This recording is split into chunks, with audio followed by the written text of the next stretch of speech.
आज हम एक बहुत ही अहम और दिलचस्प विषय पर बात करने जा रहे हैं। भारत के संविधान का निर्माण।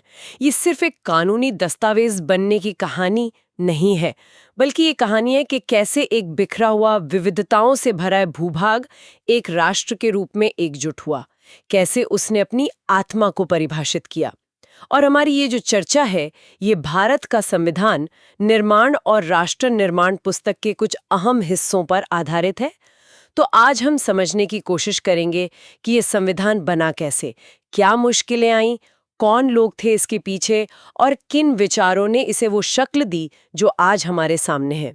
सवाल तो यही उठता है कि इतना मुश्किल काम, इतनी विविधता के बीच एक साझा दस्तावेज बनाना, ये हुआ कैसे? क्या ये बस कुछ ही दिनों की बात थी या इसके पीछे सालों का संघर्ष था? तो चलिए इसी गुत्थी को सुलझाते हैं। शुरुआत यहाँ से करते हैं कि संविधान का ख्याल ये कोई अचानक से तो आया नहीं होगा। हमारे स्रोत भी यही बताते हैं कि इसकी जड़ें तो हमारे स्वतंत्रता संग्राम में ही थीं। 20वीं सदी की शुरुआत से ही जो राष्ट्रवादी नेता थे, वो लगातार एक ऐसे संवैधानिक ढांचे की मांग कर रहे थे जो भारतीयों ने खुद बनाया हो, है ना? हाँ, बिल्कुल। ये मांग काफी पुरानी थी और इस दिशा में एक कह सकते हैं शुरुआती लेकिन बहुत महत्वपूर्ण पड़ाव था 1928 की नेहरू रिपोर्ट। मोतीलाल नेहरू जी की अध्यक्षता में बनी समिति ने इसे तैयार किया था और इसे भारत के लिए एक डोमिनियन स्टेटस के तहत एक लिखित संविधान का पहला संगठित प्रयास माना जा सकता है। भले वो लागू नहीं हो पाया, पर उसने आगे की बातचीत की एक तरह से नींव रख दी थी। अच्छा, और फिर अंग्रेजों की तरफ से भी तो कुछ कोशिशें हुई, जैसे 1942 का वो क्रिप्स मिशन, वो तो असफल रहा था, पर क्या उसका भी कोई मतलब था? हाँ, मतलब जरूर था। देखिए, स्रोत यही बताते हैं कि क्रिप्स मिशन भले ही फेल हो गया, लेकिन ये पहली बार था जब ब्रिटिश सरकार ने सैद्धांतिक रूप से ही सही ये माना कि हाँ, भारतीय अपनी चुनी हुई संविधान सभा से अपना संविधान बना सकते हैं। तो इसने वो जो स्वशासन के अधिकार की मांग थी, उसे और वजन दिया। ये साफ हो गया कि भारत को सिर्फ आज़ादी नहीं, बल्कि अपना भविष्य तय करने का हक भी चाहिए। एक तरह की मनोवैज्ञानिक जीत थी ये। लेकिन फिर जो असली मोड़ आया वो शायद 1946 का कैबिनेट मिशन था, है ना? स्रोत बताते हैं कि उसका मकसद सिर्फ सत्ता का शांतिपूर्ण हस्तांतरण ही नहीं था। बिल्कुल। उसका एक बड़ा मकसद था एक ऐसी संविधान सभा का गठन करना जिस पर ज्यादा से ज्यादा सहमति बन सके, खासतौर पर कांग्रेस और मुस्लिम लीग के बीच। और इसी कैबिनेट मिशन प्लान के तहत मई 1946 में संविधान सभा बनी। दिलचस्प बात यह है कि इसके सदस्य सीधे वोट से नहीं चुने गए थे, उन्हें प्रांतीय विधानसभाओं के सदस्यों ने चुना था। शुरू में कुल 389 सदस्य तय हुए, 296 ब्रिटिश भारत के प्रांतों से और 93 देसी रियासतों से। फिर जुलाई 1946 में इन 296 सीटों के लिए चुनाव हुए और नतीजे काफी साफ थे। कांग्रेस को 208 सीटें मिली, जबरदस्त बहुमत। मुस्लिम लीग को 73 सीटें मिली। लेकिन यहीं से मुश्किलें शायद और बढ़ गईं। स्रोत बताते हैं कि मुस्लिम लीग ने नतीजों को माना नहीं और अंतरिम सरकार में शामिल होने से भी मना कर दिया। उनकी चिंता यही थी कि कांग्रेस के बहुमत वाली सभा में मुसलमानों के हितों का क्या होगा। हाँ, यही मुख्य चिंता थी। और इसी टकराव का कह सकते हैं एक बहुत ही दुखद नतीजा था 16 अगस्त 1946 का प्रत्यक्ष कार्यवाही दिवस या डायरेक्ट एक्शन डे। स्रोत इसे मुस्लिम लीग की एक रणनीति बताते हैं, पाकिस्तान की मांग पर दबाव बनाने की, लेकिन इसका नतीजा कलकत्ता और फिर देश के दूसरे हिस्सों में भयानक सांप्रदायिक दंगों के रूप में सामने आया। हाँ, मौलाना अबुल कलाम आजाद ने इसे भारतीय इतिहास का काला दिन कहा था। ये उस समय की गंभीरता दिखाता है। बिल्कुल, और इन सब घटनाओं का सीधा असर संविधान सभा पर पड़ा। बंटवारे की तलवार लटक रही थी, हिंसा का माहौल था, पूरी प्रक्रिया बहुत जटिल हो गई। और जब आखिरकार बंटवारा हुआ तो जाहिर है सदस्यों की संख्या भी घट गई। 399 से 299 रह गई। जो सदस्य पाकिस्तान जाने वाले क्षेत्रों से थे वो हट गए। और इसी तनाव भरे माहौल में 9 दिसंबर 1946 को संविधान सभा की पहली बैठक हुई। मुस्लिम लीग ने इसमें हिस्सा नहीं लिया, उन्होंने बहिष्कार किया। उस दिन सभा के सबसे बुजुर्ग सदस्य डॉक्टर सच्चिदानंद सिन्हा, उन्हें अस्थायी अध्यक्ष चुना गया। फिर 2 दिन बाद 11 दिसंबर को डॉक्टर राजेंद्र प्रसाद स्थायी अध्यक्ष चुने गए। अच्छा, और उपाध्यक्ष? एस.सी. मुखर्जी उपाध्यक्ष बने और बी.एन. राव को सभा का संवैधानिक सलाहकार नियुक्त किया गया। ये भी बहुत अहम भूमिका थी। यहाँ एक बात समझनी बहुत जरूरी है, जैसा स्रोत बताते हैं। ये संविधान बनाने का काम किसी शांत एकेडमिक माहौल में नहीं हो रहा था। ये उस वक्त के गहरे सामाजिक और राजनीतिक बंटवारे, विभाजन की त्रासदी, नफरत और हिंसा के साए में हो रहा था। ये सिर्फ कानून बनाना नहीं था, ये नफरत के बीच एक राष्ट्र को जोड़ने की कोशिश भी थी। बिल्कुल, ये पृष्ठभूमि समझना बहुत जरूरी है।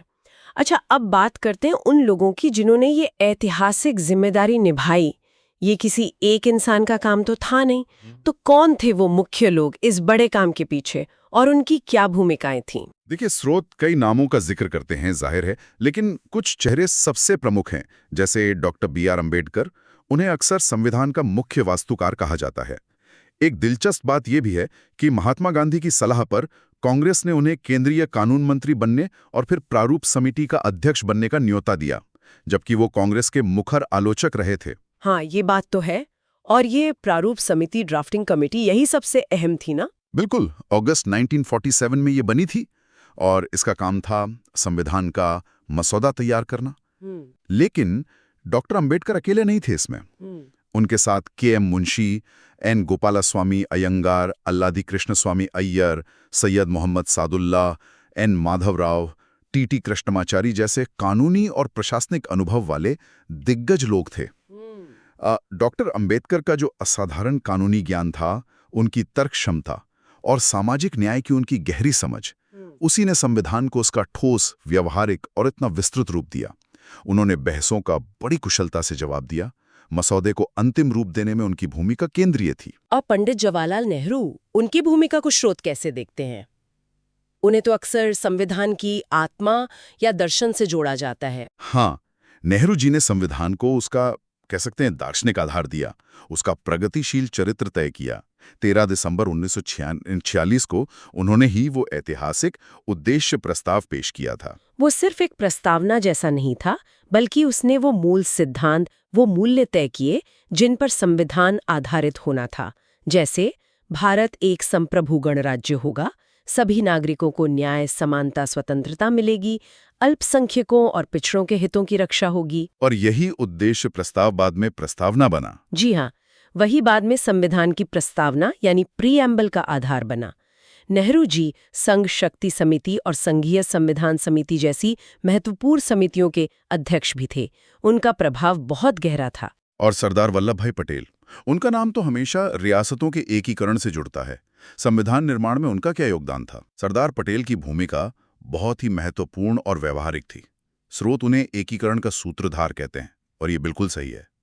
वो पर्दे के पीछे रहकर अलग अलग गुटों और विरोधी विचारों के बीच सहमति बनाने में माहिर थे।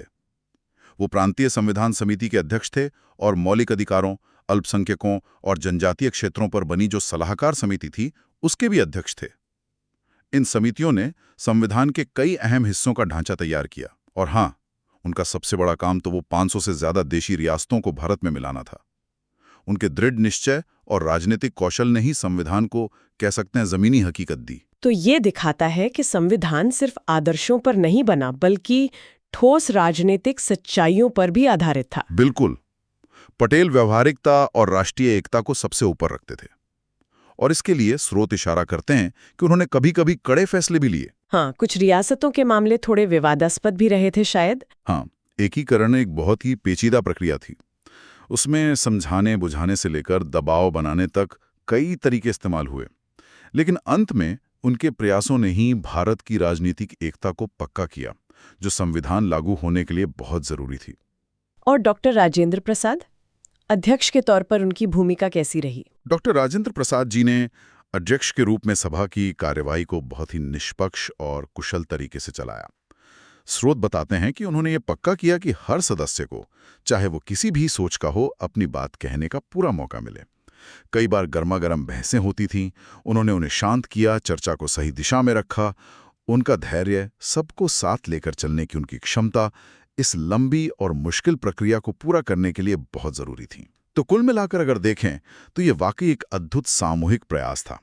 अंबेडकर जी ने कानूनी ढांचा दिया, नेहरू जी ने दर्शन और दृष्टि, पटेल जी ने राजनीतिक एकता और व्यावहारिकता, और राजेंद्र प्रसाद जी ने पूरी प्रक्रिया को संभाला।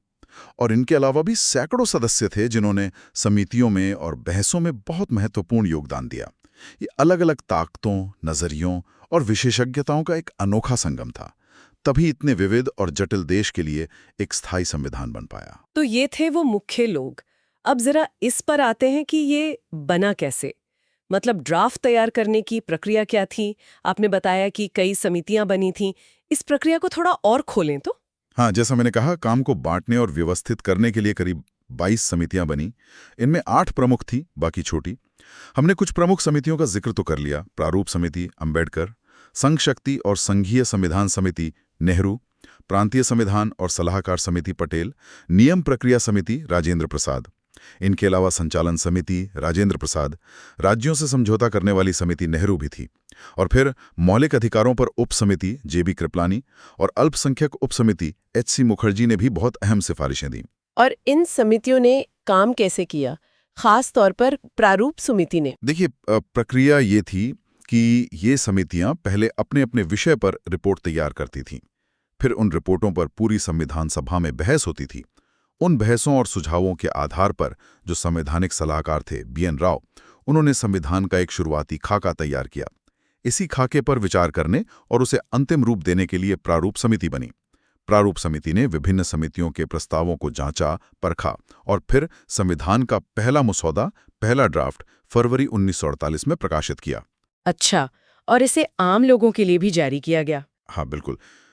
इस पहले मसौदे पर आम जनता, विशेषज्ञ, प्रेस, सबको लगभग 8 महीने का समय दिया गया चर्चा करने और सुझाव देने के लिए। उन सुझावों और आलोचनाओं को ध्यान में रखते हुए प्रारूप समिति ने फिर दूसरा मसौदा तैयार किया, जो अक्टूबर 1948 में आया। और आखिरकार जो अंतिम मसौदा था, उसे डॉक्टर अंबेडकर ने 4 नवंबर 1948 को सभा में पेश किया। इस पर पहली रीडिंग हुई, फिर हुई दूसरी रीडिंग, जो सबसे लंबा और सबसे महत्वपूर्ण चरण था। इसमें मसौदे के हर एक क्लॉज पर, हर एक अनुच्छेद पर विस्तार से चर्चा हुई। आप अंदाजा लगाइए, करीब 6,753 संशोधन प्रस्तावित हुए। 7,000 से ज्यादा? बाप रे! हाँ। और उनमें से करीब 2,473 पर तो सभा में बाकायदा बहस हुई।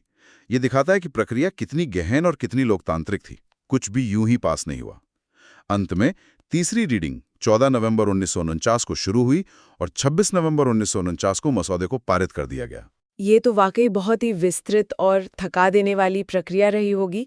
अच्छा, अब उस आलोचना पर आते हैं जिसका जिक्र स्रोत भी करते हैं कि भाई भारतीय संविधान तो एक उधार का थैला है, इसमें अपना कुछ मौलिक नहीं, सब कहीं ना कहीं से ले लिया गया है। यहाँ मामला थोड़ा और दिलचस्प हो जाता है। क्या ये सच है, और अगर लिया भी गया तो क्यों और कैसे? हाँ, ये आलोचना अक्सर सुनने को मिलती है, लेकिन स्रोत इसे काफी हद तक एक सरलीकरण मानते हैं। ये बात सच है कि संविधान बनाने वालों ने करीब 60 देशों के संविधानों का अध्ययन किया था। डॉक्टर अंबेडकर ने खुद भी कहा था कि इसमें कुछ नया या मौलिक होने का दावा नहीं है। लेकिन यहाँ जो समझने वाली बात है वो ये कि अंधी नकल नहीं थी। ये एक बहुत ही सोची समझी, विवेकपूर्ण चयन और अनुकूलन एडेप्टेशन की प्रक्रिया थी।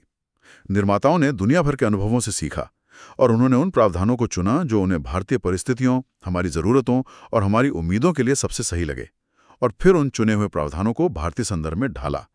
ये उधार लेना नहीं, बल्कि एक जटिल और रचनात्मक संश्लेषण था। अच्छा, तो मतलब ये नकल नहीं थी, बल्कि दुनिया भर के अनुभवों से सीखकर भारत के लिए जो सबसे अच्छा था उसे चुनने और अपनाने की कोशिश थी। कुछ उदाहरण दे सकते हैं कि कहाँ से क्या लिया और उसे कैसे भारतीय संदर्भ में फिट किया? हाँ, जरूर। देखिए, भारत शासन अधिनियम 1935, ये तो सबसे बड़ा स्रोत था।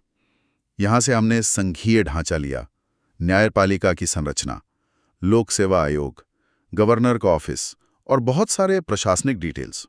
ये स्वाभाविक भी था क्योंकि देश पहले से ही कुछ हद तक इसी व्यवस्था से चल रहा था। ब्रिटेन, संसदीय प्रणाली, कानून का शासन, कानून बनाने की प्रक्रिया, एकल नागरिकता, कैबिनेट सिस्टम, संसदीय विशेषाधिकार, ये सब ब्रिटेन से लिए क्योंकि हम इस सिस्टम से परिचित थे। अमेरिका, मौलिक अधिकार, फंडामेंटल राइट्स का विचार, न्यायपालिका की स्वतंत्रता, न्यायिक पुनरावलोकन, जुडिशियल रिव्यू का सिद्धांत, राष्ट्रपति पर महाभियोग, उपराष्ट्रपति का पद, ये सब अमेरिकी संविधान से प्रेरित थे। लेकिन जैसे हमारे मौलिक अधिकार अमेरिका की तरह असीमित, एब्सोल्यूट नहीं है, उन पर युक्तियुक्त निर्बंधन यानी रीजनेबल रिस्ट्रिक्शंस लगाए जा सकते हैं, समाज के हित में। हाँ, ये एक बड़ा फर्क है। बिल्कुल। आयरलैंड राज्य के नीति निर्देशक सिद्धांत, directive principles of state policy और राष्ट्रपति के चुनाव का तरीका आयरलैंड से लिया गया। ये निर्देशक सिद्धांत भारत को एक कल्याणकारी राज्य बनाने की दिशा दिखाते हैं, हालांकि ये कोर्ट में लागू नहीं कराए जा सकते। कनाडा एक मजबूत केंद्र वाली संघीय व्यवस्था, यानी अवशिष्ट शक्तियां, रेजिड्यूरी पावर्स केंद्र के पास होना और केंद्र द्वारा राज्यों के राज्यपालों की नियुक्ति, ये कनाडा के मॉडल पर है। ये भारत की एकता बनाए रखने की जरूरत को दिखाता है। ऑस्ट्रेलिया समवर्ती सूची, कॉन्करेंट लिस्ट, जिस पर केंद्र और राज्य दोनों कानून बना सकते हैं, और संसद के दोनों सदनों की संयुक्त बैठक का प्रावधान ऑस्ट्रेलिया से लिया। प्रस्तावना की भाषा की प्रेरणा भी वहीं से मिली। जर्मनी वाइमर संविधान, आपातकाल के दौरान मौलिक अधिकारों को स्थगित करने का प्रावधान जर्मनी से लिया गया। ये राष्ट्रीय संकट के समय राज्य को जरूरी शक्तियां देता है। सोवियत संघ या अब रूस, मौलिक कर्तव्य, फंडामेंटल ड्यूटीज, हालांकि ये बाद में 1976 में जोड़े गए और प्रस्तावना में सामाजिक, आर्थिक और राजनीतिक न्याय का आदर्श ये सोवियत संविधान से प्रेरित हैं। दक्षिण अफ्रीका संविधान में संशोधन करने की प्रक्रिया दक्षिण अफ्रीका से ली गई है। ये प्रक्रिया ना तो बहुत मुश्किल है, ना बहुत आसान। फ्रांस गणराज्य का ढांचा और प्रस्तावना में स्वतंत्रता, समता और बंधुता, लिबर्टी, इक्वालिटी, फ्रेटर्निटी के आदर्श फ्रांसीसी क्रांति से प्रेरित हैं। तो आप देख सकती हैं कि ये एक तरह का वैश्विक मंथन था। निर्माताओं ने किसी एक मॉडल को आंख बंद करके नहीं अपनाया, बल्कि दुनिया भर की जो अच्छी चीजें थीं, उन्हें भारतीय सामाजिक, राजनीतिक और सांस्कृतिक जमीन पर रोपने की कोशिश की। ये उनकी दूरदर्शिता और व्यावहारिकता दोनों दिखाता है। ये स्पष्टीकरण बहुत महत्वपूर्ण है। अच्छा, संविधान सभा ने सिर्फ कानून और शासन का ढांचा ही नहीं बनाया।